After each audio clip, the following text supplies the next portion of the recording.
Hello students, welcome to Kartar education classes. बच्चों, आज हमारा नेक्स्ट टॉपिक है विदेश व्यापार और बाजारों का एकीकरण। ये है आपका फोर्थ लेसन इकोनॉमिक्स की बुक। लेसन का नाम है कि वैश्वीकरण और भारतीय अर्थव्यवस्था। इसमें टॉपिक में आप सीखोगे बच्चों कि विदेश व्यापार क्या होता है और विदेश व्यापार से जो भिन्न भिन्न देशों के बाजार हैं उनका आपस में एकीकरण कैसे हो जाता है, वो बाजार जो हैं वो एक कैसे हो जाते हैं। तो इसको हम आपकी ही बुक के पेज नंबर 59 से स्टार्ट करेंगे रीडिंग करना और इसके साथ ही इसको डिस्कस करेंगे। जो विदेश व्यापार है वो भिन्न भिन्न देशों को आपस में जोड़ने का एक माध्यम है। यानी कि जो अलग अलग देश हैं वो आपस में किसके द्वारा जुड़ते हैं? विदेश व्यापार से। किस प्रकार से? विदेश व्यापार होता क्या है? विदेश व्यापार घरेलू बाजार जो हैं, किसी देश के अपने बाजार जो हैं उसके अंदर जो लोग वस्तुएं बेच रहे हैं, जो उत्पादक है किसी देश का, मान लो भारत का ही उत्पादक है, वो अपने सामान को कहाँ बेचता है? अपने घरेलू बाजार में, अपने देश के बाजार में। अब जब विदेश व्यापार स्टार्ट हो जाता है तो यह उत्पादक वस्तुओं को अपने देश के बाजारों के अलावा दूसरे देश के बाजारों में भी बेच सकता है। वहां पर उसे अपना उत्पादन बेचने का मौका प्रदान किया जाता है। जो उत्पादक होता है वो केवल अपने देश के बाजार में ही उत्पाद नहीं बेचेगा बल्कि विश्व के, संसार के अन्य देशों के बाजारों से भी प्रतिस्पर्धा करेगा, कंपटीशन करेगा। उसकी वस्तुएं जो बेचेगा उसका कंपटीशन स्टार्ट हो जाएगा। जिसकी वस्तु अच्छी है, जिसका उत्पादन अच्छा है, वही सामान बिकेगा। इस प्रकार दूसरे देशों में भी जो वस्तुएं उत्पादित होंगी वो हमारे देश में भी आयात हो जाएंगी, यानी हमारे देश में भी आएंगी। और इससे क्या होगा? जो खरीदार है उसके सामने, अब पहले खरीदार के पास वस्तुएं सिर्फ कहाँ से खरीदता था? घरेलू उत्पादकों से। अब वो दूसरे देशों के उत्पादकों की वस्तुओं को भी खरीद सकता है। उसके पास विकल्प है, उसके पास एक और ऑप्शन है कि वो दूसरे देश की वस्तुओं को भी खरीद सकता है। इसका क्या मतलब है कि वस्तुओं का एक बाजार से दूसरे बाजार में आवागमन स्टार्ट हो जाता है, आना जाना स्टार्ट हो जाता है। एक देश के बाजार से वस्तुएं दूसरे देश के बाजार में जाती हैं, दूसरे देश के बाजार की वस्तुएं एक देश में आ जाती हैं।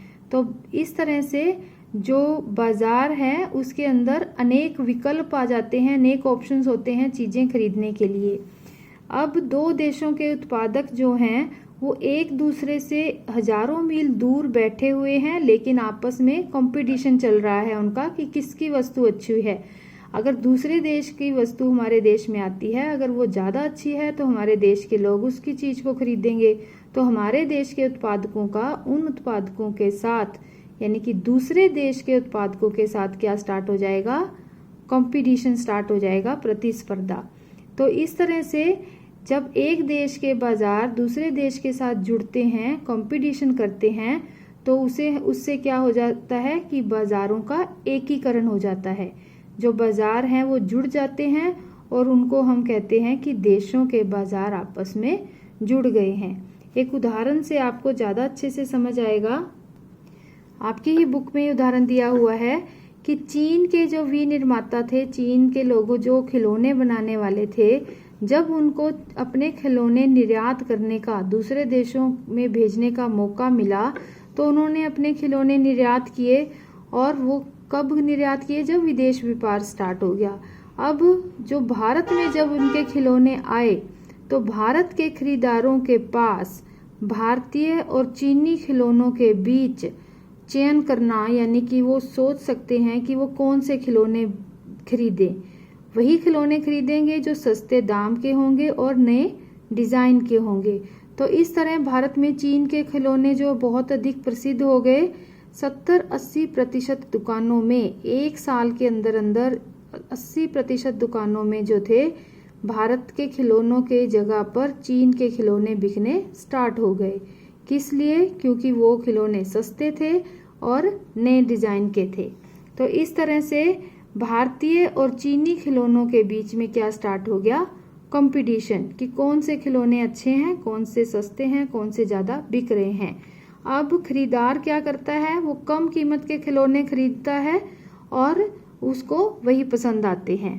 इससे क्या हुआ, खरीदार को बहुत फ़ायदा हुआ, उसे सस्ते और अच्छे खिलौने मिलने स्टार्ट हो गए। लेकिन भारतीय खिलौने जो बनाने वाले थे, निर्माता थे, जो भारत में खिलौने बना रहे थे, उनको क्या हुई, हानि हुई। क्यों हानि हुई, क्योंकि अब उनके खिलौने बिकने बंद हो गए हैं। तो इस तरह से विदेशी व्यापार से कुछ लोगों को फ़ायदा, कुछ को नुकसान होता है। और एक तरह से हम ऐसे कह सकते हैं कि अलग अलग बाज़ारों के बीच में कंपटीशन, प्रतिस्पर्धा स्टार्ट हो जाती है।